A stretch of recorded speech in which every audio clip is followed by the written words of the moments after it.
Good evening, my dear students and toppers of the coming year 2021. Let's start our topic and new video lecture of P block. So आज हम लोग student chemical properties discuss करेंगे। आज का जो topics है जितना interesting है उतना ज्यादा कंसेप्चुअल भी है। जहां मैंने वर्ड कंसेप्चुअल बोला तो इसका मतलब है आज के वीडियो लेक्चर को, आज के टॉपिक को आपको बड़े बड़े ध्यान से सुनना है और समझना है। आज हम केमिकल प्रॉपर्टीज में रिएक्शन विथ हाइड्रोजन देखेंगे। कहने का मतलब जितने भी मेंबर्स 5th ए ग्रुप में हैं या 15th ग्रुप में हैं या जिनको आप निकोजेन कहते हो, वो सभी हाइड्रोजन के साथ रिएक्ट करेंगे और रिएक्ट करके हाइड्राइड्स बनाएंगे।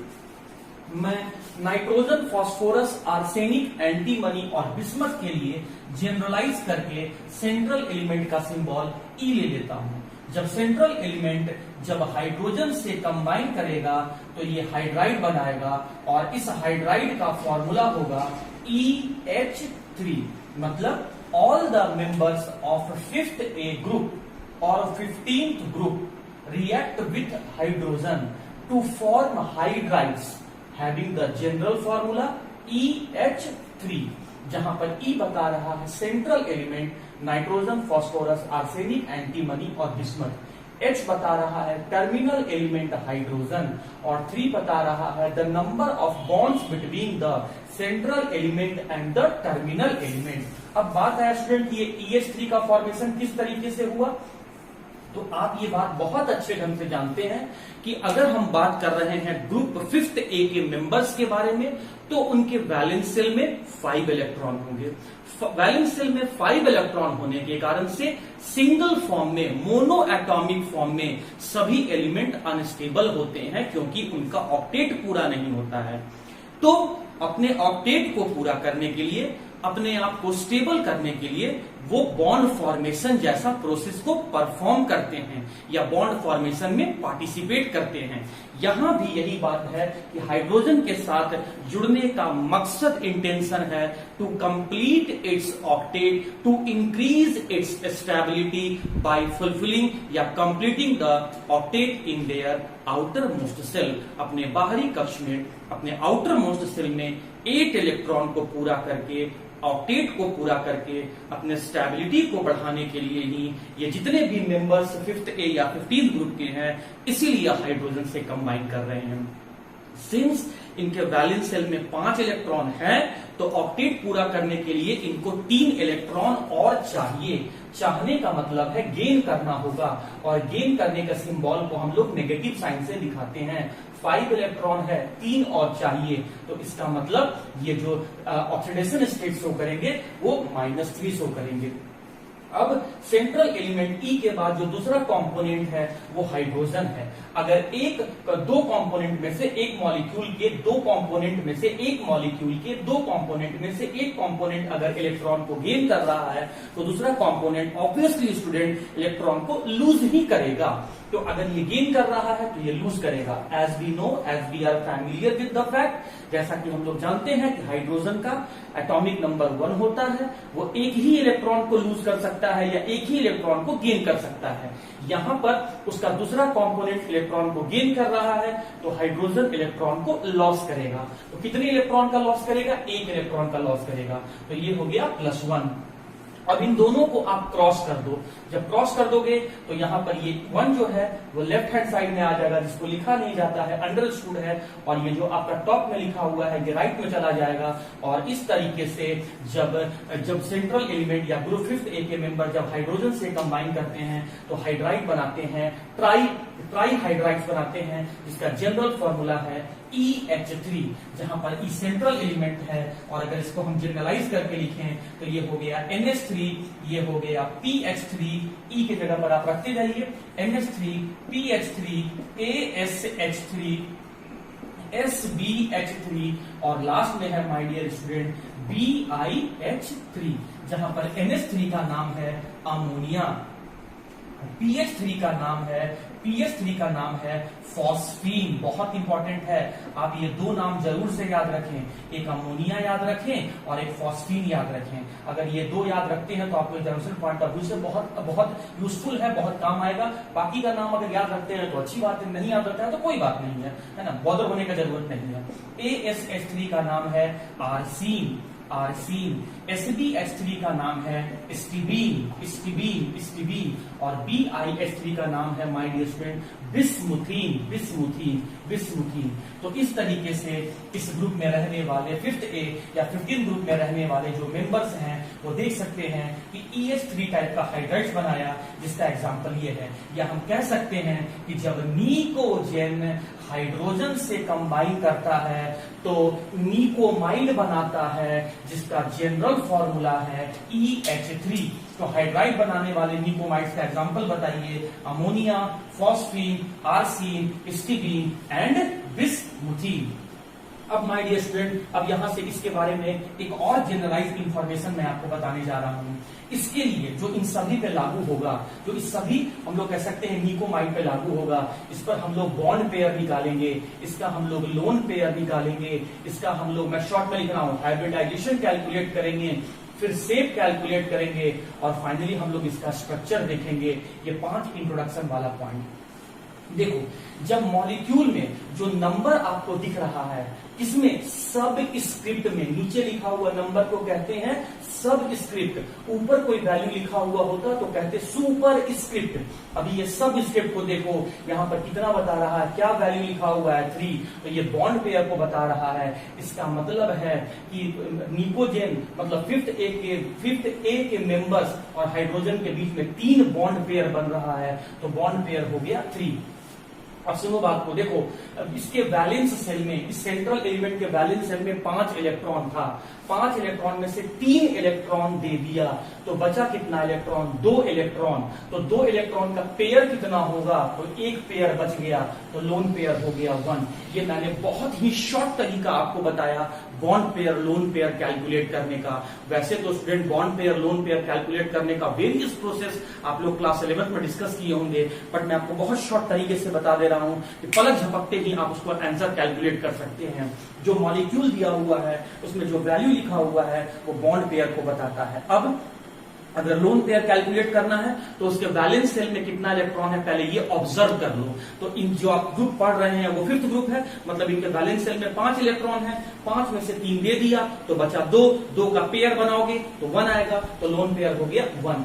अब टोटल कर लो, बॉन्ड अगर हाइब्रिडेशन निकालना है तो टोटल कर लो, टोटल कितना पेयर हो गया, 4 पेयर हो गया, मतलब 4 पेयर इलेक्ट्रॉन के लिए तुमको ऑर्बिटल कितना चाहिए, 4 ऑर्बिटल। तो किस किस ऑर्बिटल को मिलाओगे, तो पहले s का ऑर्बिटल लोगे, फिर p का ऑर्बिटल लोगे, फिर d का ऑर्बिटल लोगे, फिर f का ऑर्बिटल लोगे। लेकिन तुमको ऑर्बिटल चाहिए कितना, 3 + 1 4, टोटल 4 ऑर्बिटल चाहिए, तो एक s का लेंगे और बचा हुआ p का ले लेंगे। तो हाइब्रिडेशन क्या निकल के आ जाएगा माय डियर स्टूडेंट, हाइब्रिडेशन निकल के आ जाएगा sp3। और अब इसके बाद जब बॉन्ड पेयर निकाल लिए, लोन पेयर निकाल लिए, हाइब्रिडाइजेशन निकाल लिए, तो अब शेप निकालते हैं। अब शेप क्या होगा, इसका शेप होगा यहाँ पर टेट्राहेड्रल। मैं यहाँ से इसको मिटा रहा हूं, मैं बाद में बताऊंगा आपको स्ट्रक्चर। शेप जो होगा वो इसका शेप पिरामिडल होगा, टेट्राहेड्रल नहीं होगा। ये क्वेश्चन बहुत इंपॉर्टेंट है, ये आपके दिमाग में अभी तुरंत क्लिक किया होगा कि सर हम लोगों ने तो ये पढ़ा था कि जिस किसी का हाइब्रिडाइजेशन sp3 होता है उसका शेप तो टेट्राहेड्रल होता है, बट आप तो sp3 हाइब्रिडाइजेशन का शेप हमें पिरामिडल बता रहे हैं। मतलब अमोनिया, फॉस्फीन, आर्सीन, स्टीबीन और बिस्मुथीन का जो शेप होगा वो टेट्राहेड्रल न होकर वो पिरामिडल होगा। तो what is the reason behind this, what is the reason behind the change in the shape from tetrahedral to the pyramidal shape. तो आइए पहले पिरामिडल को देख लेते हैं कि पिरामिडल दिखने में कैसा रहेगा। तो देखिए सेंट्रल एलिमेंट के लिए मैंने यहाँ पर E बना दिया, सेंट्रल एलिमेंट के लिए E बना दिया। ये सेंट्रल एलिमेंट हाइड्रोजन से 3 बॉन्ड बनाया है, तो मैं यहाँ पर 3 बॉन्ड को दिखा रहा हूँ, फर्स्ट बॉन्ड, ये सेकंड बॉन्ड और ये थर्ड बॉन्ड। और ये तीनों बॉन्ड किस एलिमेंट के साथ बनाया है, हाइड्रोजन जैसे टर्मिनल एलिमेंट के साथ बनाया है। तो ये 3 बॉन्ड पेयर हो गया। एक लोन पेयर है, तो ये ऑर्बिटल को दिखा रहा हूं और उस ऑर्बिटल में मैं एक लोन पेयर दिखा रहा हूं। अब मैं इसके टर्मिनल एंड को, सभी एंड को आपस में जोड़ दिया तो देखिए ये पिरामिडल स्ट्रक्चर निकल के आ गया। तो मेरा क्वेश्चन यहाँ पर है कि यहाँ पर इसका शेप टेट्राहेड्रल होना चाहिए था, पिरामिडल क्यों हो गया? तो माय डियर स्टूडेंट सुनो ध्यान से इस बात को, क्योंकि यहाँ पर लोन पेयर है, इसलिए जो लोन पेयर है इस बॉन्ड पेयर के साथ रिपल्सन हो गया, इस लोन पेयर का बॉन्ड पेयर के साथ में रिपल्सन हो गया और लोन पेयर बॉन्ड पेयर के रिपल्सन के कारण से शेप जो है वो मैं शॉर्ट में लिख रहा हूं, वो टेट्राहेड्रल से बदलकर पिरामिडल हो जाता है, पिरामिडल हो जाता है। सब यहां ध्यान से समझना, यहां कभी भी टेट्राहेड्रल शेप नहीं बोलना, यहां पिरामिडल हो गया। जैसे इस बात को आप ऐसे समझो, मान लो ये दो बॉन्ड पेयर है, आपने ऐसे अपने हाथों को एक्सटेंड कर रखा है, फैला कर रखा है, मैं ऊपर से प्रेशर लगाऊंगा, मैं ऊपर से प्रेशर लगाऊंगा, फोर्स लगाऊंगा, तो देखो ये शेप तुम्हारा डिस्टॉर्ट हो गया, तुम्हारा शेप चेंज हो गया। अब तुम ट्रायंगुलर शेप बना लिया, पहले लीनियर शेप था, सीधा सीधा था, यहाँ पर बॉन्ड एंगल 180 डिग्री का था तुम्हारे हाथों के बीच में, लेकिन जब मैंने ऊपर से दोनों हाथों से ऊपर से फोर्स लगाया तो यही चीज तुम्हारा श्रिंक कर गया और श्रिंक करके तुम लगभग एक ट्रायंगुलर शेप, एक ट्रायंगल जैसा शेप बना लिया। तो ये श्रिंकेज क्यों हुआ? क्योंकि मेरे हाथ में और तुम्हारे हाथ में रिपल्सन हुआ। इस वजह से वही बात है कि रहने वाला लोन पेयर और बनने वाला बॉन्ड पेयर के बीच में रिपल्सन हो जाता है और इसीलिए यहाँ बनने वाले जो ट्राइहाइड्राइड्स हैं उसका शेप टेट्राहेड्रल न होकर उसका शेप पिरामिडल हो जाता है। तो मैंने EH3 ट्राइहाइड्राइड्स जो कैसे बना वो बता दिया, उसका सारा एग्जांपल बता दिया, उसका नाम बता दिया, उसमें bond pair lone pair hybridisation बता दिया, उसका शेप बता दिया, उसका स्ट्रक्चर बता दिया और शेप पिरामिडल क्यों हो गया, टेट्राहेड्रल से बदलकर पिरामिडल कैसे हो गया, उसका रीजन मैंने बताया, due to repulsion between the lone pair and the bond pair. तो उम्मीद करता हूं स्टूडेंट इंट्रोडक्शन पार्ट आपको बहुत अच्छे से समझ में आ गया होगा। स्टूडेंट तो अब हम लोग उसी हाइड्राइड्स के बीच में अब हम लोग कंपैरिजन करने जा रहे हैं। सबसे पहला कंपैरिजन हम लोग किस प्रॉपर्टी को लेकर कर रहे हैं? Thermal stability. मतलब इन सभी में हमें चेक करना है कि किसका थर्मल स्टेबिलिटी सबसे ज्यादा है। तो पहले हम समझते हैं कि थर्मल स्टेबिलिटी का मतलब क्या होता है। थर्मल का मतलब होता है हीट और स्टेबिलिटी का मतलब होता है फोर्स ऑफ अट्रैक्शन। कहीं भी स्टेबिलिटी लिखा हुआ है तो सीधा समझ जाना कि हमें फोर्स ऑफ अट्रैक्शन पूछ रहा है। कहने का मतलब है कि जब भी आप इन सभी को हीट दोगे तो हीट देने से तो ये डिसोसिएट हो जाएगा। तो पूछता है कि हीट देने के बाद भी किसके बीच में फोर्स ऑफ अट्रैक्शन ज्यादा है। यहां भी नाइट्रोजन हाइड्रोजन के बीच बॉन्ड बना है, phosphorus hydrogen, arsenic hydrogen, antimony hydrogen और बिस्मथ हाइड्रोजन के बीच बना है। तो हीट देने के बाद भी सबसे ज्यादा फोर्स ऑफ अट्रैक्शन किसके बीच में है? हीट देने के बाद भी सबसे ज्यादा हाइड्रोजन के साथ जुड़ना कौन चाह रहा है? तो स्टेबिलिटी का मतलब मैंने आपको क्या बताया? Force of attraction. और फोर्स ऑफ अट्रैक्शन कैसे पता चलेगा कि किसके बीच में फोर्स ऑफ अट्रैक्शन ज्यादा है? तो अगर आप ये कह रहे हो कि स्टेबिलिटी ज्यादा होने का मतलब फोर्स ऑफ अट्रैक्शन है, तो हम ये भी कह सकते हैं कि स्टेबिलिटी अगर ज्यादा है तो फोर्स ऑफ अट्रैक्शन ज्यादा है। अगर फोर्स ऑफ अट्रैक्शन ज्यादा है तो इसका मतलब हुआ कि जो बॉन्ड बना है, बॉन्ड का स्ट्रेंथ भी ज्यादा है, बॉन्ड स्ट्रांग बना है, मतलब बॉन्ड का स्ट्रेंथ ज्यादा है। अब बॉन्ड का स्ट्रेंथ ज्यादा है, इसका मतलब क्या निकल के आया कि अगर बॉन्ड स्ट्रांग बना है तो इसका मतलब उस बॉन्ड को तोड़ने में एनर्जी ज्यादा लगेगा, मतलब बॉन्ड डिसोसिएशन एनर्जी ज्यादा होगा। मैं फिर से कह रहा हूं स्टूडेंट, इस बात को लिंक करो, इस बात को समझो। आज के बाद कहीं भी तुमसे स्टेबिलिटी पूछ लेगा तो स्टेबिलिटी का मतलब होता है फोर्स ऑफ अट्रैक्शन। अगर आप ये कह रहे हो कि स्टेबिलिटी ज्यादा है तो इसका मतलब उनके बीच का फोर्स ऑफ अट्रैक्शन ज्यादा है। फोर्स ऑफ अट्रैक्शन ज्यादा होने का मतलब है उनके बीच में बनाया गया बॉन्ड का स्ट्रेंथ, वो बॉन्ड का स्ट्रेंथ ज्यादा है। कैसे पता चलेगा कि बॉन्ड का स्ट्रेंथ ज्यादा है? तो उस बॉन्ड को तोड़ कर देखो, अगर उस बॉन्ड को तोड़ने में ज्यादा एनर्जी लग रहा है, मतलब बॉन्ड डिसोसिएशन एनर्जी का वैल्यू ज्यादा है, तो आप कहोगे कि बॉन्ड स्ट्रांग बना है। बॉन्ड स्ट्रांग है तो हम कहेंगे कि फोर्स ऑफ अट्रैक्शन ज्यादा है, और फोर्स ऑफ अट्रैक्शन है तो इसका मतलब हम कहेंगे कि स्टेबिलिटी ज्यादा है। तो एक तरफ यहाँ पर निकल के आ रहा है स्टेबिलिटी ज्यादा है तो बॉन्ड डिसोसिएशन एनर्जी ज्यादा है। तो इसका मतलब इस पॉइंट से तो ये समझ में आया कि is directly proportional to bond dissociation energy.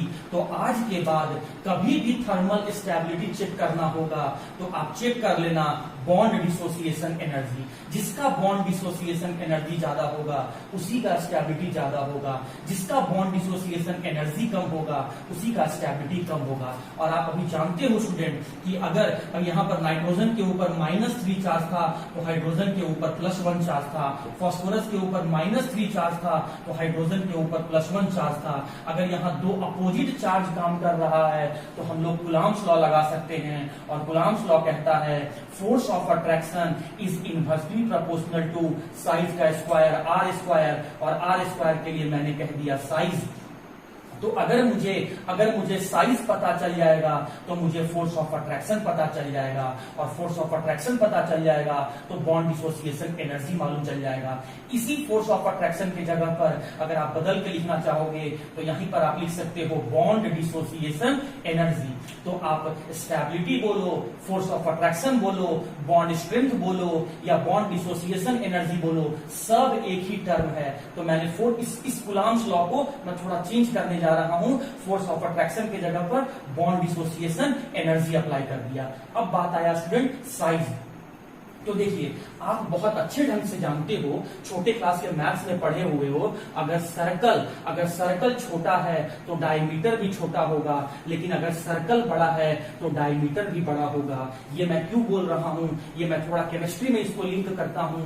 Math में अगर आप ये बात समझते हो तो केमिस्ट्री में इसी बात को लिंक करो कि अगर एटम का साइज छोटा है तो उनके न्यूक्लियस और न्यूक्लियस के बीच का डिस्टेंस, जिसको हम लोग इंटर न्यूक्लियर डिस्टेंस कह रहे हैं, वो इंटर न्यूक्लियर डिस्टेंस का वैल्यू भी कम होगा। लेकिन अगर एटम का साइज बड़ा है तो उसके न्यूक्लियस और न्यूक्लियस के बीच का डिस्टेंस भी ज्यादा होगा, मतलब इंटर न्यूक्लियर डिस्टेंस ज्यादा होगा। तो पहले एक वर्ड समझो student, bond length. Bond length क्या होता है? बॉन्ड लेंथ और कुछ नहीं, उसी इंटर न्यूक्लियर डिस्टेंस को कहते हैं जो मैंने आपको प्रीवियस क्लास में बताया था। इंटर न्यूक्लियर डिस्टेंस को ही हम लोग बॉन्ड लेंथ कहते हैं। तो अगर inter nuclear distance, small size का एटम में इंटर न्यूक्लियर डिस्टेंस कम होता है तो इसका मतलब बॉन्ड लेंथ कम होता है। बड़े साइज के एटम में अगर इंटर न्यूक्लियर डिस्टेंस अगर ज्यादा है तो इसका मतलब बॉन्ड लेंथ ज्यादा है। वही बात साइज की जगह पर मैं बॉन्ड लेंथ जोड़ दे रहा हूं। तो यहां पर मैंने बॉन्ड लेंथ और बॉन्ड डिसोसिएशन एनर्जी को जोड़कर एक फॉर्मूला बनाया, और इस फॉर्मूला का बेस मैंने कूलम्ब्स लॉ अप्लाई किया। अरे जिसका साइज छोटा होगा, साइज कम होगा, डिस्टेंस कम होगा तो फोर्स ऑफ अट्रैक्शन ज्यादा होगा। वही बात यहां पर बोलना कि जिस एटम का साइज छोटा होगा उसी का बॉन्ड लेंथ कम होगा। बॉन्ड लेंथ कम होगा तो बॉन्ड डिसोसिएशन एनर्जी ज्यादा होगा। बॉन्ड डिसोसिएशन एनर्जी ज्यादा होगा तो बॉन्ड स्ट्रांग बनेगा। बॉन्ड स्ट्रांग बनेगा तो फोर्स ऑफ अट्रैक्शन ज्यादा होगा। फोर्स ऑफ अट्रैक्शन ज्यादा होगा तो स्टेबिलिटी ज्यादा होगा। अब बॉन्ड डिसोसिएशन एनर्जी को तुम यहाँ पर बॉन्ड लेंथ से जोड़ दो तो देखो स्टूडेंट, हम सीधा सीधा कहेंगे कि जिसका साइज छोटा है उसी का बॉन्ड लेंथ कम है। तो जरा देखो यहाँ पर नाइट्रोजन, फास्फोरस, आर्सेनिक, एंटीमनी और बिस्मथ में जैसे जैसे हम नाइट्रोजन से बिस्मथ की तरफ गए, यहाँ साइज बढ़ते चला जा रहा है, मतलब बॉन्ड लेंथ बढ़ते चला जा रहा है। तो बॉन्ड डिसोसिएशन एनर्जी कम होते जा रहा है, और बॉन्ड डिसोसिएशन एनर्जी कम होते जा रहा है तो इसका मतलब स्टेबिलिटी कम होते जा रहा है। पहले ये फॉर्मूला कैसे आया, अगर ये बात समझ गए तो ये फॉर्मूला तुम आराम से अप्लाई कर सकते हो। देखो जब हम अमोनिया से बिस्मुथीन की तरफ गए, अरे जब हम नाइट्रोजन से बिस्मथ की तरफ गए तो साइज बढ़ते गया। अच्छा, साइज बढ़ने का मतलब तुम क्या बोल रहे हो कि बॉन्ड लेंथ बढ़ते चला जा रहा है। अच्छा, बॉन्ड लेंथ बढ़ते चला जा रहा है तो इसका मतलब क्या हुआ? बॉन्ड डिसोसिएशन एनर्जी घटते चला जा रहा है।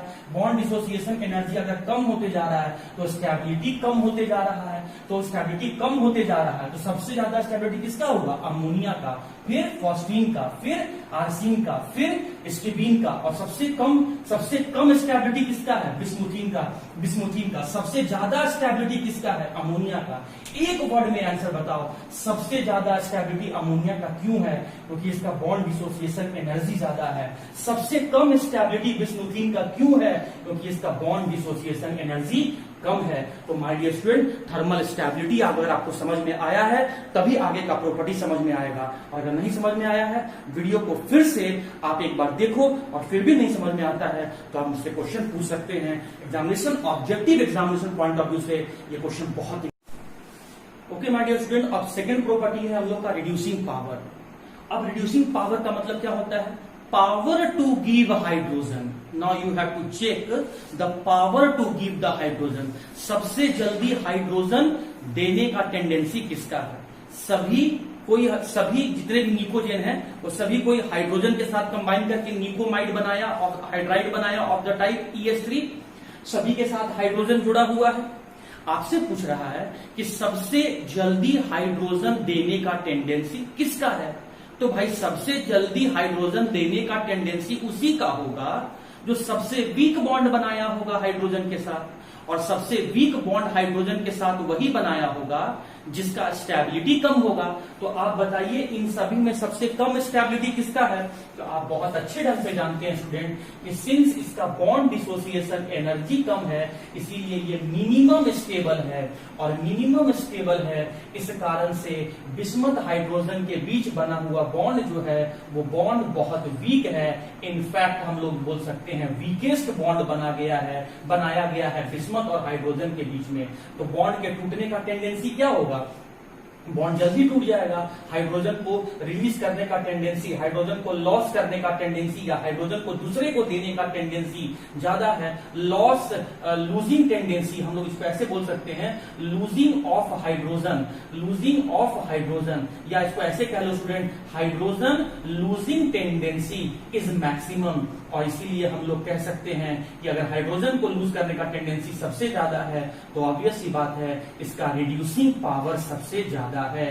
तो एक वर्ड में आंसर चाहिए, रिड्यूसिंग पावर सबसे ज्यादा क्यों है? क्योंकि इसका थर्मल स्टेबिलिटी सबसे कम है। अगर आप बात करेंगे अमोनिया का तो आप जानते हैं अमोनिया का बॉन्ड डिसोसिएशन एनर्जी मतलब थर्मल स्टेबिलिटी सबसे ज्यादा है, और सबसे ज्यादा है तो इसका मतलब ये मैक्सिमम स्टेबल है।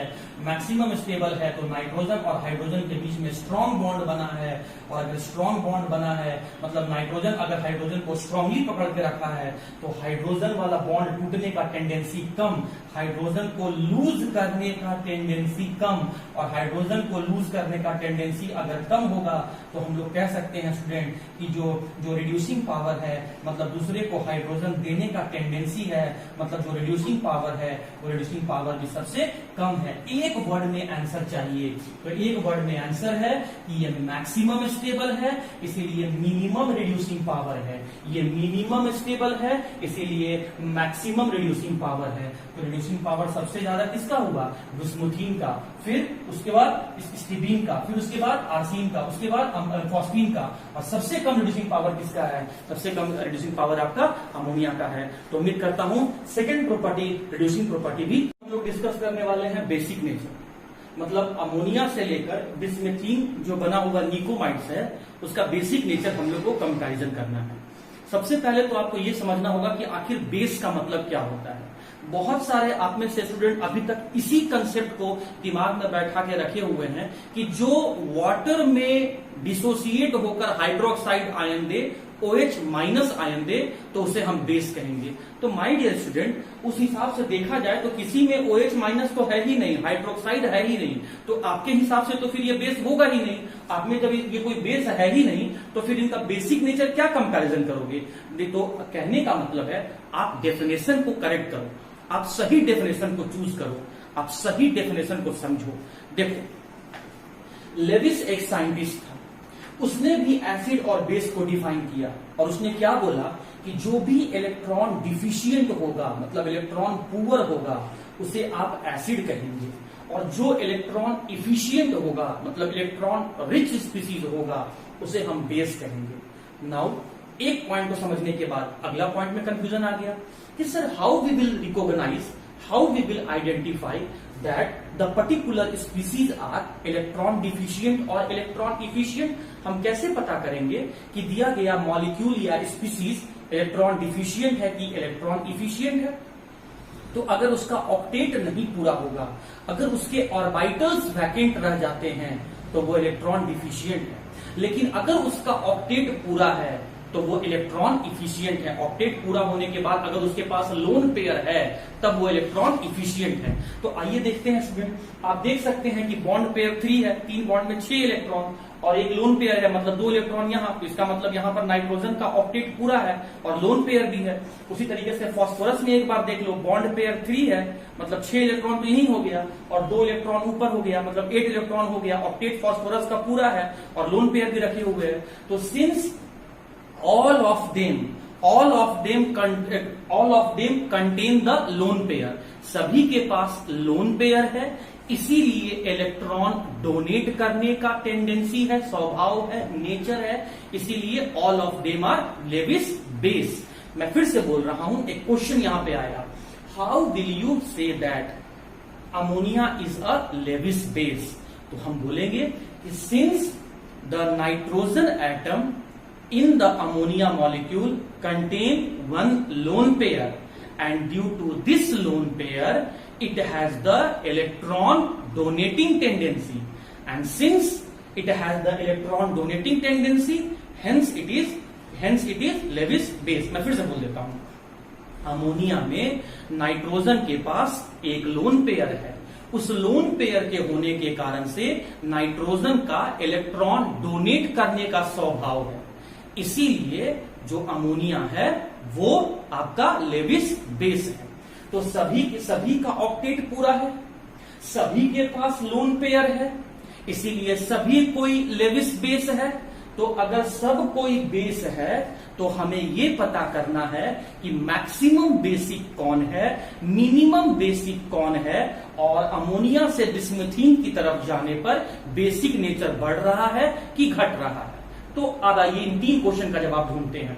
तो स्टूडेंट मैंने अभी क्या कहा, जिसके पास लोन पेयर है, इलेक्ट्रॉन पेयर है, उसका इलेक्ट्रॉन डोनेटिंग नेचर है, और जो जितना जल्दी या जो जितना ज्यादा, मैं 2 वर्ड बोल रहा हूं, जितना जल्दी या जितना ज्यादा, क्या बोला, जितना जल्दी या जितना ज्यादा लोन पेयर देगा वो उतना ज्यादा बेसिक है। अब देखिए सभी के पास तो अभी जो सेंट्रल एलिमेंट है, अभी सभी के पास तो एक ही लोन पेयर है, सभी के पास तो एक लोन पेयर है स्टूडेंट। लेकिन आप देखो यहां पर मैं समझाने का कोशिश कर रहा हूं वो समझना।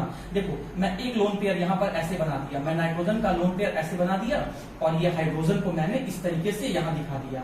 आप जानते हैं माय डियर स्टूडेंट कि इन सभी में नाइट्रोजन का इलेक्ट्रोनेगेटिविटी, मतलब शेयर किए गए इलेक्ट्रॉन को पुल करने का टेंडेंसी ज्यादा है। तो ये हाइड्रोजन के इलेक्ट्रॉन को भी नाइट्रोजन पुल कर लेगा। क्यों पुल कर लेगा? क्योंकि नाइट्रोजन का इलेक्ट्रोनेगेटिविटी ज्यादा है, तो ये दोनों इलेक्ट्रॉन और नाइट्रोजन के पास में चले आएंगे। अगर ये पुल कर लेगा तो ये दोनों इलेक्ट्रॉन नाइट्रोजन के पास में चले आएंगे। इस हाइड्रोजन के इलेक्ट्रॉन को पुल करेगा तो यहाँ पर नाइट्रोजन के ऊपर जो लोन पे जो आपका शेयर्ड पेयर इलेक्ट्रॉन है वो पास में चले आएंगे। नाइट्रोजन का इलेक्ट्रोनेगेटिविटी ज्यादा है तो हाइड्रोजन को इलेक्ट्रॉन को पुल किया तो ये इलेक्ट्रॉन पेयर पास में चले आएंगे। लेकिन इसके जस्ट अपोजिट में आप यहां पर एक बार फिर से फॉस्फीन को देखो, फिर फॉस्फीन को देखो। फॉस्फीन में फास्फोरस के पास भी एक लोन पेयर है और हाइड्रोजन से 3 बॉन्ड बनाया है। लेकिन नाइट्रोजन के कंपैरिजन में फास्फोरस का इलेक्ट्रोनेगेटिविटी कम है, मतलब शेयर किए गए इलेक्ट्रॉन को हाइड्रोजन के साथ शेयर किए गए इलेक्ट्रॉन को पुल करने का टेंडेंसी, पुल करने का पावर कम है। फास्फोरस भी पुल करेगा लेकिन नाइट्रोजन के कंपैरिजन में कम पुल करेगा। फास्फोरस भी पुल करेगा लेकिन नाइट्रोजन के कंपैरिजन में कम पुल करेगा। फास्फोरस भी हाइड्रोजन के इलेक्ट्रॉन को पुल करेगा लेकिन नाइट्रोजन के कंपैरिजन में कम पुल करेगा। तो देखो यहाँ पर जो नाइट्रोजन का जो इलेक्ट्रॉन क्लाउड दिख रहा है स्टूडेंट, इलेक्ट्रॉन पेयर दिख रहा है वो बहुत पास में है। लेकिन आप यहाँ पर देखिए इसके नाइट्रोजन के कंपैरिजन में फास्फोरस का इलेक्ट्रोनेगेटिविटी कम होने के कारण से जो फास्फोरस के ऊपर इलेक्ट्रॉन क्लाउड डेंसिटी है वो नाइट्रोजन के कंपैरिजन में कम है। देखो ना, जो हाइड्रोजन के साथ इलेक्ट्रॉन शेयर किया था वो बिल्कुल पुल करके बिल्कुल पास में लेके आ गया। लेकिन नाइट्रोजन के कंपैरिजन में फास्फोरस का इलेक्ट्रोनेगेटिविटी कम है तो पुल तो फास्फोरस भी किया, लेकिन जितना नाइट्रोजन पुल किया उतना पुल नहीं कर पाया, उतना जोर से पुल नहीं किया तो इलेक्ट्रॉन क्लाउड बिल्कुल पास में नहीं आ पाया, तो दूर है। तो नाइट्रोजन के ऊपर इलेक्ट्रॉन का डेंसिटी ज्यादा, फास्फोरस के ऊपर में इलेक्ट्रॉन का डेंसिटी कम। बिस्मुथीन का देखो एक बार, लास्ट में बिस्मुथीन को देख लो तो सेंट्रल एलिमेंट कौन है, बिस्मथ है। इसके पास भी एक लोन पेयर है, ये भी हाइड्रोजन के साथ अपना 3 बॉन्ड बनाए हुए हैं। लेकिन नाइट्रोजन, फास्फोरस, आर्सेनिक, एंटीमनी और बिस्मथ में इलेक्ट्रोनेगेटिविटी सबसे कम बिस्मथ का है। मतलब बिस्मथ का शेयर किए गए इलेक्ट्रॉन को पुल करने का टेंडेंसी बहुत कम है। तो अगर पुल करने का टेंडेंसी बहुत कम है तो एज इट इज जैसा है वैसा का वैसे रह जाएगा। हाइड्रोजन दूर ही है, हाइड्रोजन का इलेक्ट्रॉन दूर ही है, तो यहाँ क्या दिख रहा है कि बिस्मथ के ऊपर इलेक्ट्रॉन क्लाउड डेंसिटी बहुत कम है। तो सिंस नाइट्रोजन के पास इलेक्ट्रॉन क्लाउड डेंसिटी सबसे ज्यादा हो गया, नाइट्रोजन के पास इलेक्ट्रॉन क्लाउड डेंसिटी सबसे ज्यादा हो गया, मतलब इलेक्ट्रॉन का मात्रा सबसे ज्यादा हो गया, तो इसीलिए यहां पर नाइट्रोजन का इलेक्ट्रॉन देने का टेंडेंसी भी सबसे ज्यादा हो गया और इसीलिए अमोनिया का बेसिक नेचर भी सबसे ज्यादा हो गया। मैंने क्या कहने का कोशिश किया, मैंने बोला कि जो जितना जल्दी या जो जितना ज्यादा इलेक्ट्रॉन पेयर को देगा वो उतना ज्यादा बेसिक होगा। तो जिसके पास जितना ज्यादा होगा वो उतना ज्यादा डोनेट करेगा। इन सभी में नाइट्रोजन का इलेक्ट्रोनेगेटिविटी सबसे ज्यादा है। तो नाइट्रोजन क्या किया, हाइड्रोजन के भी सभी इलेक्ट्रॉन को पुल कर लिया और अपने ऊपर इलेक्ट्रॉन डेंसिटी बढ़ा लिया। और जब नाइट्रोजन के ऊपर इलेक्ट्रॉन डेंसिटी बढ़ गया तो बाकी सबके तुलना में नाइट्रोजन का इलेक्ट्रॉन देने का इलेक्ट्रॉन डेंसिटी ज्यादा, तो उसमें अमोनिया का बेसिक नेचर भी ज्यादा। लेकिन नाइट्रोजन के कंपैरिजन में बिस्मथ का इलेक्ट्रोनेगेटिविटी सबसे कम है, मतलब शेयर किए गए इलेक्ट्रॉन को पुल करने का टेंडेंसी कम है, मतलब हाइड्रोजन से इलेक्ट्रॉन लेने का टेंडेंसी सबसे कम है। तो इसका मतलब बिस्मथ के पास इलेक्ट्रॉन की मात्रा, इलेक्ट्रॉन डेंसिटी कम रह गया। और बिस्मथ के पास जब इलेक्ट्रॉन डेंसिटी कम है तो इलेक्ट्रॉन डोनेट करने का नेचर भी कम है, और इलेक्ट्रॉन डोनेट करने का नेचर कम है तो बिस्मुथीन का बिस्मुथीन का बेसिक नेचर भी जो है वो कम होगा। तो सीधा सीधा मैंने क्या बोला, नाइट्रोजन का इलेक्ट्रोनेगेटिविटी ज्यादा, इसीलिए नाइट्रोजन के ऊपर इलेक्ट्रॉन क्लाउड डेंसिटी ज्यादा, इसीलिए नाइट्रोजन का इलेक्ट्रॉन देने का टेंडेंसी ज्यादा, और इसीलिए अमोनिया का बेसिक नेचर सबसे ज्यादा। तो मैक्सिमम बेसिक हो गया। अब मैं यहां मिटा के लिख रहा हूं, ये हो गया आपका मैक्सिमम बेसिक। और मैक्सिमम बेसिक क्यों बोला, क्योंकि नाइट्रोजन का इलेक्ट्रोनेगेटिविटी सबसे ज्यादा है। अब उसके कंपैरिजन में स्टूडेंट यहाँ पर बिस्मुथीन का इलेक्ट्रोनेगेटिविटी सबसे कम, तो बिस्मुथीन का इलेक्ट्रोनेगेटिविटी कम, तो यहाँ पर बिस्मथ के ऊपर इलेक्ट्रॉन डेंसिटी कम होने के कारण से, इलेक्ट्रॉन डोनेट करने का नेचर कम, और इलेक्ट्रॉन डोनेट करने का नेचर कम, तो इसका मतलब ये बेसिक नेचर भी जो हो गया वो सबसे कम हो गया, मिनिमम बेसिक।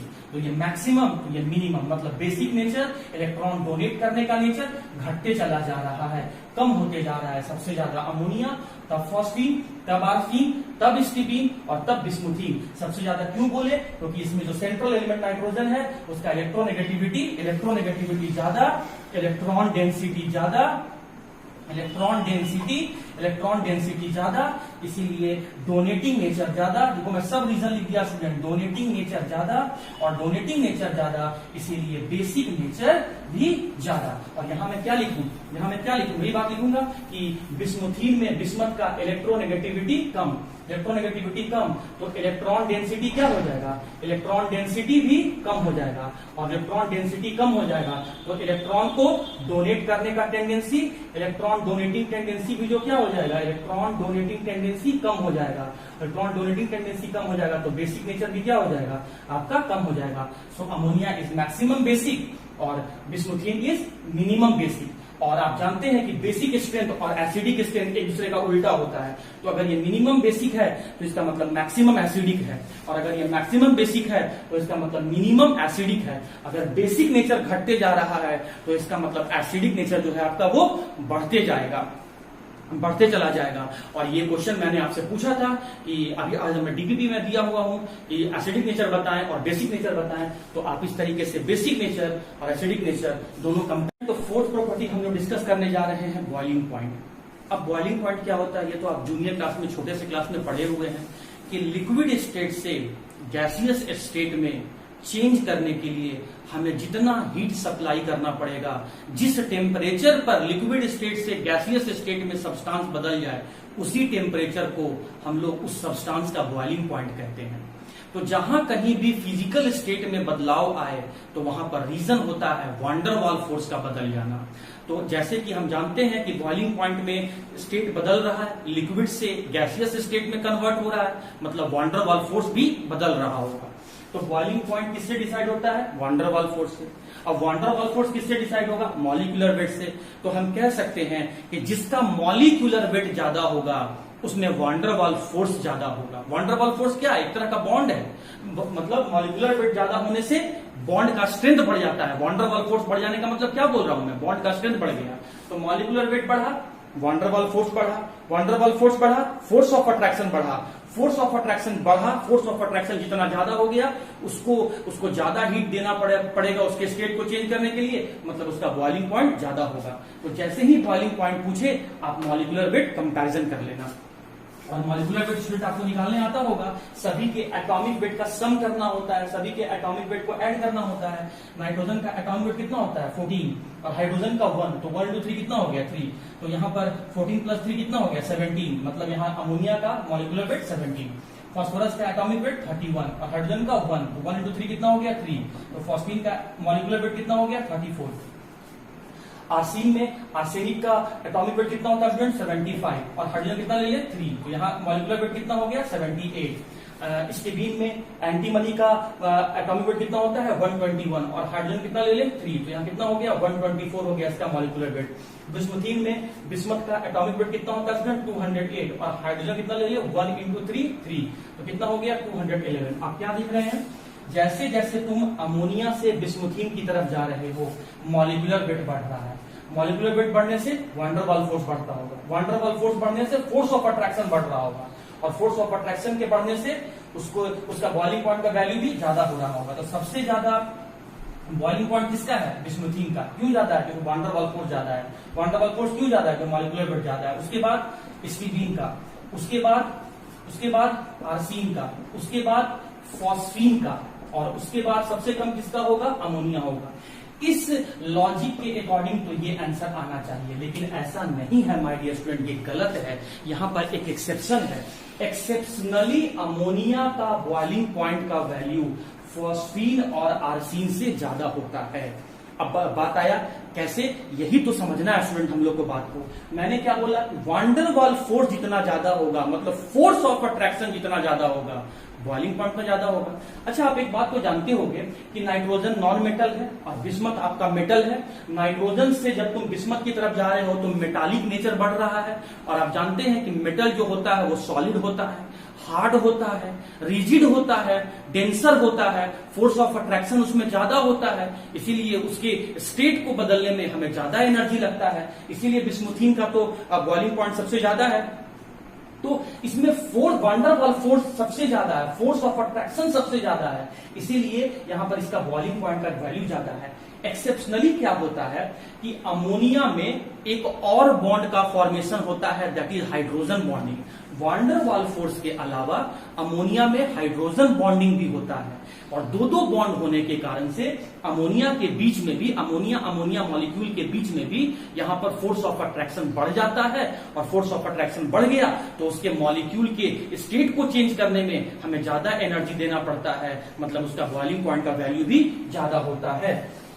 तो कहने का मतलब माय स्टूडेंट ऑर्डर ये नहीं होगा इन दोनों से ज्यादा बॉइलिंग पॉइंट अमोनिया का होता है, तो यहां से थोड़ा सा ऑर्डर चेंज है। स्टीबीन के बाद बॉइलिंग पॉइंट आपको अमोनिया का और अमोनिया के बाद यहां पर आपका तब होता है आर्सेन का और सबसे कम बॉइलिंग पॉइंट जो होता है वो फॉस्फीन का होता है। ये ऑर्डर पहला पूछता है कि सबसे ज्यादा बॉइलिंग पॉइंट बिस्मुथीन और सबसे कम बॉइलिंग पॉइंट फॉस्फीन। अब यहां से क्वेश्चन पूछा कि एक्सेप्शनली अमोनिया का बॉइलिंग पॉइंट क्यों बढ़ गया, तो आपको रीजन बताना है हाइड्रोजन बॉन्डिंग की वजह से, हाइड्रोजन बॉन्डिंग की वजह से due to formation of hydrogen bonding in the ammonia. बात आया कि आर्सीन और फॉस्फीन यहाँ पर हाइड्रोजन बॉन्डिंग क्यों नहीं बनाया, तो हाइड्रोजन बॉन्डिंग बनाने के लिए स्टूडेंट दो रीजन होता है। पहला रीजन है इलेक्ट्रोनेगेटिविटी का वैल्यू ज्यादा होना और दूसरा रीजन है साइज का स्मॉल होना, स्मॉल साइज होने का।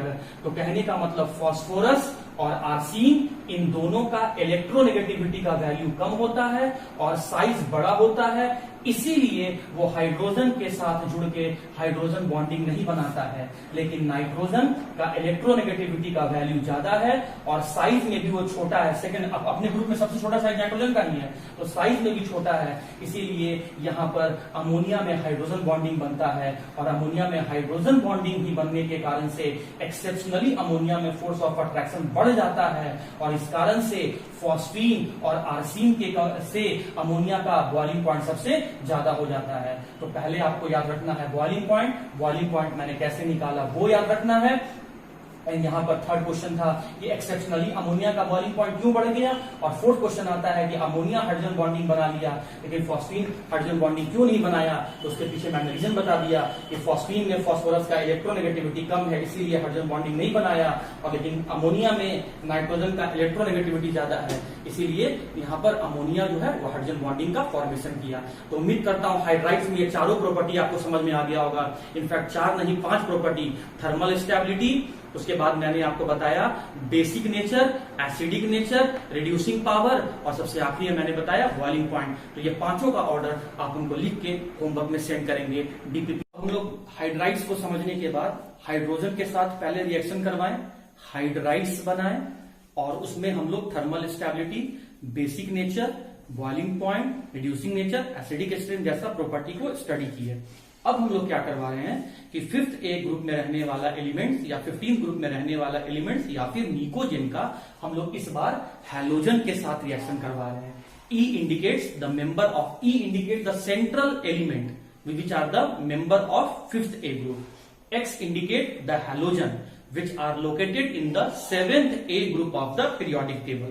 तो कहने का मतलब स्टूडेंट कि जब निकोजेन, जब 5th A ग्रुप के मेंबर हैलोजन के साथ मतलब 7th A ग्रुप के मेंबर के साथ रिएक्ट करते हैं तो वो दो तरह का कंपाउंड बनाते हैं, एक ट्राई हैलाइड्स और एक पेंटा हैलाइड। मैंने ट्राई हैलाइड क्यों बोला, क्योंकि इसमें 3 हैलोजन जुड़ा हुआ है। मैंने पेंटा हैलाइड क्यों बोला, क्योंकि उसमें 5 हैलोजन जुड़ा हुआ है। बात आया कि ये इस तरह का मॉलिक्यूल, इस तरह का फॉर्मूला वाला मॉलिक्यूल कैसे बना लिया। तो माय डियर स्टूडेंट, आप जानते होंगे कि जो 5th ए ग्रुप का मेंबर है वो -3, +3 और +5 ऑक्सीडेशन स्टेट शो करता है। जब गेन करेगा तो -3 वाला शो करेगा, जब इलेक्ट्रॉन को लूज करेगा तो +3 और +5 ऑक्सीडेशन स्टेट शो करेगा। हैलोजन आप जानते हैं कि हैलोजन 7th ग्रुप का मेंबर है, वो आपका ऑक्टेट को पूरा करने के लिए 1 इलेक्ट्रॉन गेन करेगा और वो -1 ऑक्सीडेशन स्टेट शो करता है। 5th ए ग्रुप के कंपैरिजन में 7th ए ग्रुप का मेंबर मोस्ट इलेक्ट्रोनेगेटिव होता है। पूरे पीरियोडिक टेबल में 7th ए ग्रुप का मेंबर को कहा जाता है highly electronegative elements, highly electronegative elements या हाईली इलेक्ट्रोनेगेटिव ग्रुप। मतलब हैलोजन का इलेक्ट्रॉन गेन करने का टेंडेंसी सबसे ज्यादा है, मतलब negative value oxidation state show करने का टेंडेंसी ज्यादा है। सिंस निकोजेन के कंपैरिजन में हैलोजन मोर इलेक्ट्रोनेगेटिव होता है, इसीलिए हैलोजन का इलेक्ट्रॉन गेन करने का टेंडेंसी ज्यादा है, इसीलिए हैलोजन यहां पर नेगेटिव ऑक्सीडेशन स्टेट शो करेगा। और जब halogen negative oxidation state show करेगा तो निकोजेन जो है वो सिर्फ पॉजिटिव वाला ऑक्सीडेशन स्टेट शो करेगा। तो पॉजिटिव वाला 2 ऑक्सीडेशन स्टेट है, या तो ये +3 शो करेगा या तो ये +5 शो करेगा। और हैलोजन इसके साथ क्या शो करेगा, -1 ऑक्सीडेशन स्टेट, -1 ऑक्सीडेशन स्टेट। तो जब आप क्रॉस करेंगे इस टॉप वाले को राइट में ले आएंगे और इससे जो टॉप में लिखा होगा उसको लेफ्ट में ले आएंगे तो यहां से बन जाएगा E1, 1 नहीं लिखा जाता है, EX3, और इसको जब क्रॉस करेंगे तो ये बन के आ जाएगा EX5। तो इस तरीके से हम लोग कह सकते हैं कि when the members of 5th A group react with the members of 7th A group, या कह सकते हैं कि when the pnictogen react with the halogen, they form 2 type of halides, that is they form trihalides and pentahalides having the general formula EX3 and EX5। अब इसके बारे में student कुछ हम लोग यहाँ पर देख लेते हैं इंट्रोडक्शन पॉइंट ऑफ व्यू से कि ट्राई हैलाइड्स और पेंटा हैलाइड्स में क्या क्या प्रॉपर्टीज होते हैं। तो हम लोग यहाँ पर लिख लिए ट्राई हैलाइड्स और हम लोग यहाँ पर लिख लेते हैं पेंटा हैलाइड्स। तो आप बताइए यहाँ पर ट्राई हैलाइड्स में बॉन्ड पेयर कितना दिख रहा है? बॉन्ड पेयर दिख रहा है 3। यहाँ पर बॉन्ड पेयर कितना दिख रहा है? बॉन्ड पेयर दिख रहा है 5। अब आ जाओ लोन पेयर। तो सेंट्रल एलिमेंट यहाँ पर जो ई लिखे हुए हैं वो कौन से ग्रुप का है? 5th ग्रुप का है। मतलब उसके वैलेंस शेल में कितने इलेक्ट्रॉन होंगे? 5। 5 में से कितना इलेक्ट्रॉन दे दिया? 3। बचा कितना इलेक्ट्रॉन? 2। तो पेयर कितना बनेगा? 1। तो लोन पेयर कितना होगा? 1। सेंट्रल एलिमेंट कौन है? ई। कौन से ग्रुप का है? 5th ग्रुप का। 5th ग्रुप का है तो इसके वैलेंस शेल में कितने इलेक्ट्रॉन होंगे? 5। कितना इलेक्ट्रॉन दे दिया है? 5 दे दिया है। अब 5 दे दिया है तो कोई भी पेयर नहीं बचा, तो इसमें लोन पेयर कितना होगा? 0। अब बताना है हाइब्रिडाइजेशन। फिर बॉन्ड पेयर लोन पेयर को जोड़ दो, कितना हो गया? 4। मतलब लोन टोटल इलेक्ट्रॉन पेयर कितना हो गया? 4 इलेक्ट्रॉन पेयर। तो 4 इलेक्ट्रॉन पेयर के लिए 4 ऑर्बिटल चाहिए। 4 ऑर्बिटल कौन कौन सा लोगे? एक s का और 3 p का। तो हाइब्रिडेशन क्या हो जाएगा? sp3।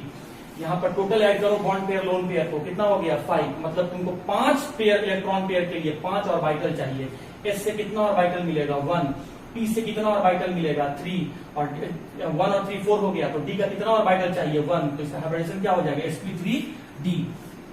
शेप आया स्टूडेंट। तो आप बताइए sp3 का शेप यहाँ पर पिरामिडल होता है। sp3 का शेप यहाँ पर पिरामिडल होता है, लेकिन हम लोग जानते हैं कि sp3 वाला मॉलिक्यूल का तो शेप टेट्राहेड्रल होता है, लेकिन यहाँ पर पिरामिडल क्यों हो गया? Due to repulsion between the bond pair and the lone pair. Bond pair और लोन पेयर के रिपल्सन के कारण से शेप टेट्राहेड्रल ना होकर शेप यहाँ पिरामिडल हो गया। और इसका शेप क्या होगा? Trigonal bipyramidal. ट्राइगोनल बाइपिरामिडल मतलब एक जो है यहाँ पर ट्रायंगल भी बनेगा और 2 पिरामिड भी बनेगा। तो आइए देखते हैं स्टूडेंट ट्राइगोनल बाइपिरामिडल कैसा होता है। सेंट्रल एलिमेंट के लिए मैंने यहाँ पर ई लिख दिया। अब देखिए पहले ट्रायंगल कैसा बनेगा। तो ट्रायंगल जैसा आप 3 बॉन्ड यहाँ बना लीजिए, 3 बॉन्ड बना लीजिए, ठीक है। और 2 बॉन्ड ऊपर बनाइए, एक नीचे बनाइए। अब देखिए यहाँ पे ये एक पिरामिड ऊपर से बनेगा और एक पिरामिड नीचे से बनेगा। 5 बॉन्ड किसके साथ बनाया? हैलोजन के साथ बनाया, हैलोजन के साथ बनाया, हैलोजन के साथ बनाएगा। देखिए ये जो वर्टिकल लाइन में बॉन्ड दिख रहा है इसको हम लोग कहते हैं एक्सियल बॉन्ड, और ये जो हॉरिजॉन्टल लाइन में बॉन्ड दिख रहा है इसको हम लोग कहते हैं इक्वेटोरियल बॉन्ड। ध्यान से, ये जो वर्टिकल लाइन में 2 बॉन्ड दिख रहा है इसको कहते हैं हम लोग एक्सियल बॉन्ड, और ये जो हॉरिजॉन्टल लाइन में बॉन्ड दिख रहा है इसको हम लोग कहते हैं इक्वेटोरियल बॉन्ड। तो जब हम लोग इक्वेटोरियल बॉन्ड को आपस में कंबाइन किए तो देखिए एक ट्रायंगल बन के आया, इसीलिए इसका नाम पड़ा ट्राइगोनल। एक पिरामिड ऊपर से बनता है और एक पिरामिड नीचे से बनता है, तो इसीलिए इसका नाम हो गया ट्राइगोनल बाइपिरामिडल। अब पिरामिड का स्ट्रक्चर यहाँ पर कैसे बनेगा? तो सेंट्रल एलिमेंट कौन है? सेंट्रल एलिमेंट को हम लोग कैसे लिखें? ई से। कितना बॉन्ड बनाया है हैलोजन के साथ? 3 बॉन्ड बनाया है। तो ये देखिए हम लोग यहाँ पर 3 बॉन्ड हैलोजन के साथ बना दिए। लोन पेयर कितना है? 1 है। तो ये लोन पेयर हम लोग यहाँ पर 1 दिखा दिए। अब जब इनको जब आप आपस में आप कंबाइन करेंगे माय डियर स्टूडेंट तो एक पिरामिड जैसा स्ट्रक्चर बन के आएगा। तो इस तरीके से हम लोग कह सकते हैं कि 5th ए ग्रुप के मेंबर जब हैलोजन से कंबाइन करेंगे तो हैलाइड बनाएंगे having the formula EX3 and EX5। EX3 में bond pair 3, lone pair 1, hybridisation sp3, shape pyramidal, और ये रहा स्ट्रक्चर। पेंटा हैलाइड में bond pair 5, lone pair 0, hybridisation sp3d, shape trigonal bipyramidal. और यहाँ पर जो आपका स्ट्रक्चर है वो कुछ इस तरीके से बना हुआ है। इसके स्ट्रक्चर में 2 बात याद रखना है। ये जो बॉन्ड आपको दिख रहा है इस बॉन्ड को हम लोग कहते हैं एक्सियल बॉन्ड, एक्सियल बॉन्ड। और ये जो आपको जो बॉन्ड दिख रहा है इस बॉन्ड को हम लोग कहते हैं इक्वेटोरियल बॉन्ड, इक्वेटोरियल बॉन्ड। तो उम्मीद करते हैं स्टूडेंट इंट्रोडक्शन पॉइंट आपको समझ में आ गया होगा।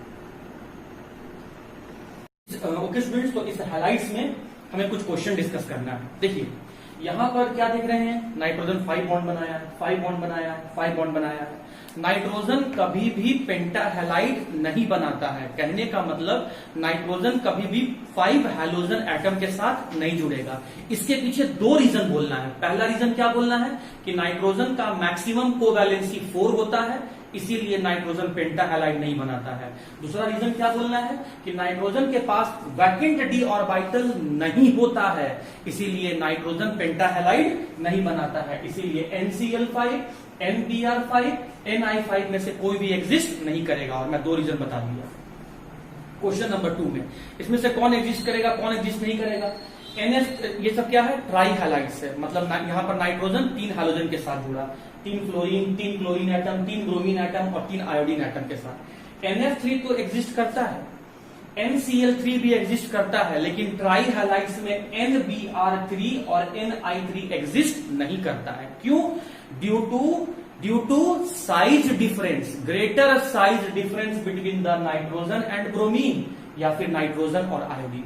आप जानते हैं नाइट्रोजन अपने ग्रुप में सबसे ऊपर है और उसके कंपैरेटिवली जो हैलोजन में ब्रोमीन और आयोडीन है वो अपने ग्रुप में नीचे है।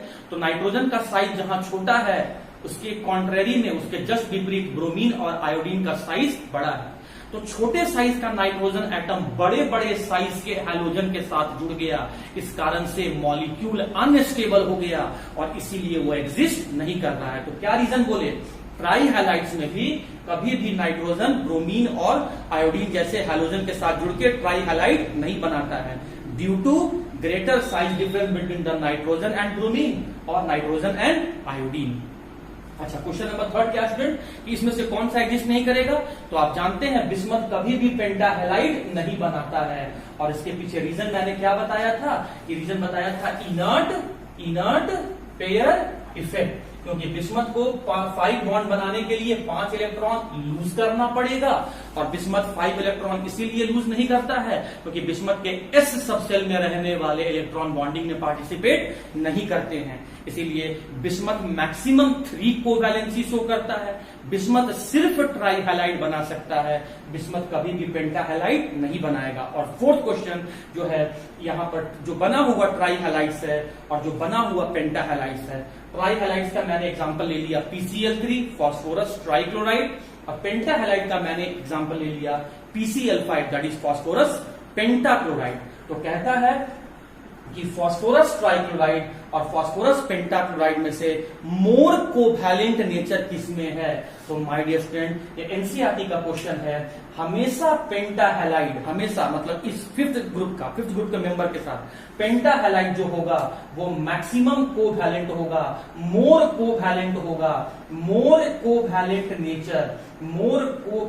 नेचर, इसमें कोवैलेंट नेचर या कैरेक्टर ज्यादा है as compare to the trihalide, मतलब इसमें कोवैलेंट नेचर जो है वो कम है, मतलब trihalides are less covalent nature compounds as compare to the pentahalides. और इसके पीछे हम लोग रीजन जानना चाहेंगे कि आखिर पेंटाहेलाइड्स मोर कोवैलेंट नेचर का क्यों होता है और ट्राइहैलाइड्स लेस कोवैलेंट नेचर का क्यों होता है। आइए इस बात में स्टूडेंट हम लोग ये समझने जा रहे हैं कि आखिर पेंटाहेलाइड ज्यादा कोवैलेंट नेचर का क्यों होता है एज कंपेयर टू द ट्राइहैलाइड्स।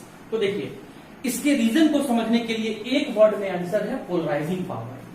आपसे पूछा जाएगा कि why pentahalides are more covalent than trihalides, तो आप सीधा कहेंगे कि the pentahalides have more polarising power. In the pentahalide the cation have more polarising power as compare to the cation of trihalides. तो बात आया कि ये पोलराइजिंग पावर क्या है।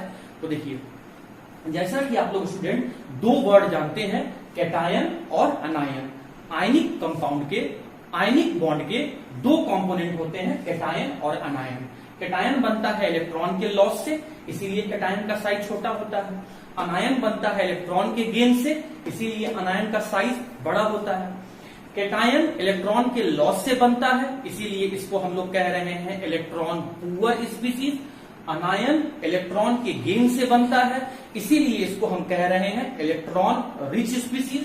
तो ये electron poor species electron rich species को पुल करना शुरू करता है। तो जब कैटायन अनायन को अपनी तरफ अट्रैक्ट करता है, तो कैटायन के अट्रैक्शन के कारण से, कैटायन का अनायन के ऊपर लगने वाले अट्रैक्शन के कारण से कैटायन जो होता है वो इलेक्ट्रॉन पुअर होता है, और इलेक्ट्रॉन पुअर होने के कारण से वो अनायन के इलेक्ट्रॉन को अपनी तरफ पुल करने लगता है।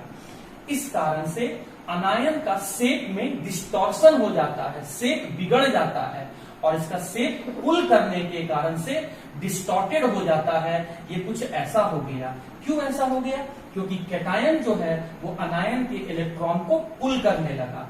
धीरे धीरे जब कैटायन अनायन के इलेक्ट्रॉन को पुल करने लगता है तो कैटायन का के ऊपर नेगेटिव चार्ज बढ़ने लगता है, ये न्यूट्रलाइज हो जाता है, इसके ऊपर का पॉजिटिव चार्ज खत्म हो जाता है, और जब अनायन के सारे इलेक्ट्रॉन को पुल कर लेता है तो अनायन के ऊपर एक्सेस इलेक्ट्रॉन भी खत्म हो जाता है और इसके ऊपर भी नेगेटिव चार्ज खत्म हो जाता है। पॉजिटिव नेगेटिव खत्म हो गया, आयनिक नेचर खत्म हो गया, कोवैलेंट नेचर डेवलप हो गया। तो कैटायन का अनायन के इलेक्ट्रॉन को पुल करके अनायन के शेप को डिस्टॉर्ट कर देना, चेंज कर देना, इसी को हम कहते हैं polarising power of cation. Polarising power of cation. फिर से बोल रहा हूं, कैटायन इलेक्ट्रॉन पुअर स्पीसीज था, अनायन इलेक्ट्रॉन रिच स्पीसीज था। पुअर वाला electron poor species electron rich species को अपनी तरफ पुल करने लगा। इस पुलिंग फोर्स के कारण से अनायन का शेप में डिस्टॉर्शन आ गया, बिगड़ गया, इलेक्ट्रॉन क्लाउड का डिस्टॉर्शन हो गया। क्यों? क्योंकि कैटायन इसके इलेक्ट्रॉन को पुल करने लगा, और जब इलेक्ट्रॉन को पूरा पुल कर लिया, कंप्लीटली पुल कर लिया, तो इसके ऊपर का पॉजिटिव चार्ज खत्म हो गया। जब इसके सारे इलेक्ट्रॉन को पुल कर लिया तो इसके ऊपर का नेगेटिव चार्ज खत्म हो गया। तो ये कैटायन नहीं रहा, ये अनायन नहीं रहा, और कैटायन अनायनिक नेचर खत्म हो गया तो आयनिक नेचर खत्म हो गया, और आयनिक नेचर कम हो गया तो कंप्लीटली इसमें कोवैलेंट नेचर डेवलप हो गया। तो कैटायन का अनायन के इलेक्ट्रॉन को पुल करके अनायन के शेप को डिस्टॉर्ट कर देना, चेंज कर देना, यही कहलाता है कैटायन का पोलराइजिंग पावर। जितना ज्यादा कैटायन के ऊपर पॉजिटिव चार्ज होगा उतना ज्यादा अनायन को अट्रैक्ट करेगा, उतना ज्यादा इसके शेप को डिस्टॉर्ट करेगा। कहने का मतलब कैटायन का पॉजिटिव चार्ज जितना ज्यादा होगा, कैटायन का पॉजिटिव चार्ज जितना ज्यादा होगा, अनायन के ऊपर लगने वाला फोर्स ऑफ अट्रैक्शन उतना ज्यादा होगा। अनायन का डिस्टॉर्शन, अनायन के शेप में distortion in shape of अनायन, distortion in shape of अनायन, अनायन के शेप में डिस्टॉर्शन उतना ज्यादा होगा, या हम कह सकते हैं पोलराइजिंग पावर ज्यादा होगा। और पोलराइजिंग पावर ज्यादा होगा तो उतना जल्दी चार्ज न्यूट्रलाइज हो जाएगा, और चार्ज जितना जल्दी न्यूट्रलाइज हो जाएगा आयनिक नेचर कम हो जाएगा, आयनिक नेचर कम हो जाएगा, और आयनिक नेचर कम हो जाएगा तो कोवैलेंट नेचर ज्यादा हो जाएगा। माय डियर स्टूडेंट, इससे एक ट्रेंड को समझ लो, कैटायन अनायन के इलेक्ट्रॉन को पुल करके अपने ऊपर का पॉजिटिव चार्ज और अनायन के ऊपर के नेगेटिव चार्ज को न्यूट्रलाइज कर दिया, आयनिक नेचर को खत्म कर दिया और कोवैलेंट नेचर को डेवलप करवा दिया। तो कैटायन का अनायन को इलेक्ट्रॉन क्लाउड को पुल करके अनायन के शेप को डिस्टॉर्ट कर देना, आयनिक नेचर को खत्म कर देना, कोवैलेंट नेचर को डेवलप करवा देना, यही कहलाता है कैटायन का पोलराइजिंग पावर। तो पॉजिटिव चार्ज कैटायन के ऊपर जितना ज्यादा होगा वो उतना ज्यादा अनायन को अट्रैक्ट करेगा, और अनायन को जितना जल्दी अट्रैक्ट करेगा, जितना ज्यादा अट्रैक्ट करेगा, उसके शेप में डिस्टॉर्शन उतना ज्यादा होगा। जितना ज्यादा शेप में डिस्टॉर्शन होगा वो उतना जल्दी ये लोग न्यूट्रलाइज हो जाएगा। तो हम लोग कह सकते हैं शेप में डिस्टॉर्शन जितना ज्यादा होगा इसका पोलराइजिंग पावर उतना ज्यादा होगा। पोलराइजिंग पावर ज्यादा है, चार्ज का न्यूट्रलाइजेशन ज्यादा होगा, चार्ज का न्यूट्रलाइजेशन ज्यादा होगा, मतलब चार्ज जल्दी खत्म हो गया, चार्ज जल्दी खत्म हो गया तो आयनिक नेचर कम हो गया, और आयनिक नेचर कम हो गया तो कोवैलेंट नेचर ज्यादा हो गया। तो सीधा सीधा हम लोग कह सकते हैं कि positive charge directly proportional to polarising power, directly proportional to covalent nature. अब मैं यहां से इसको मिटा के लिख रहा हूं कंक्लूसिव पॉइंट, कि सीधा सीधा polarising power directly proportional to polarising power directly proportional to covalent nature. या इसी को और चेंज करके लिखूं तो मैं ऐसे लिख सकता हूं, पॉजिटिव चार्ज जितना ज्यादा होगा पोलराइजिंग पावर उतना ज्यादा होगा, कोवैलेंट नेचर उतना ज्यादा होगा। तो स्टूडेंट आप जानते हैं कि पेंटाहैलाइड्स में EX3 और EX5 ट्राईहैलाइड्स, और अगर पेंटाहैलाइड्स की बात करेंगे तो ट्राईहैलाइड्स में सेंट्रल एलिमेंट के ऊपर +3 चार्ज होता है, और पेंटाहैलाइड्स में सेंट्रल एलिमेंट के ऊपर +5 चार्ज होता है। ऑब्वियसली आप देख सकते हैं कि पेंटाहैलाइड्स में पॉजिटिव चार्ज ज्यादा है, इसीलिए पेंटाहैलाइड्स का पोलराइजिंग पावर ज्यादा है। मतलब पेंटाहैलाइड्स के कैटायन का अनायन को अट्रैक्ट करके उसके शेप को डिस्टॉर्ट करना, चेंज करने का टेंडेंसी ज्यादा है। सिंस पेंटाहैलाइड में पॉजिटिव चार्ज ज्यादा, पोलराइजिंग पावर ज्यादा, इसीलिए कोवैलेंट नेचर ज्यादा होता है। तो उम्मीद करता हूं कि ट्राईहैलाइड्स और पेंटाहैलाइड्स दोनों आपको समझ में आ गए। हम लोगों ने हाइड्रोजन के साथ रिएक्शन करके हाइड्राइड्स पढ़ा, और हाइड्राइड्स में हम लोगों ने thermal stability, reducing power, acidic nature, basic nature, boiling point discuss किया। फिर हम लोगों ने हैलोजन के साथ रिएक्शन करवाया, ट्राईहैलाइड पेंटाहैलाइड को पढ़ा, कौन सा कंपाउंड एग्जिस्ट करेगा, कौन सा एग्जिस्ट नहीं करेगा ये समझा। नाइट्रोजन कभी भी पेंटाहैलाइड नहीं बनाता है ये समझा। नाइट्रोजन ट्राईहैलाइड्स बनाता है लेकिन ब्रोमीन और आयोडीन के साथ नहीं बनाता है।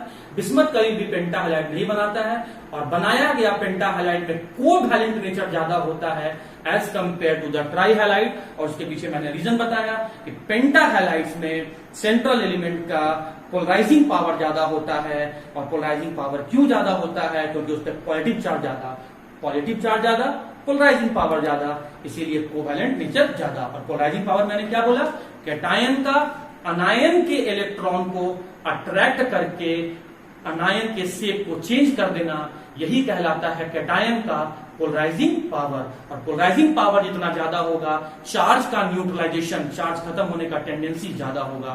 चार्ज जितना जल्दी खत्म होगा, आयनिक नेचर कम होते जाएगा और कोवैलेंट नेचर बढ़ते जाएगा। तो उम्मीद करता हूं स्टूडेंट आज के लेक्चर को आपने बहुत अच्छे से समझा होगा और एंजॉय किया होगा। यहां से हम लोग फिर कल स्टार्ट करेंगे रिएक्शन विद ऑक्सीजन, और कल हम लोग डिफरेंट कंपाउंड का स्ट्रक्चर भी पढ़ेंगे।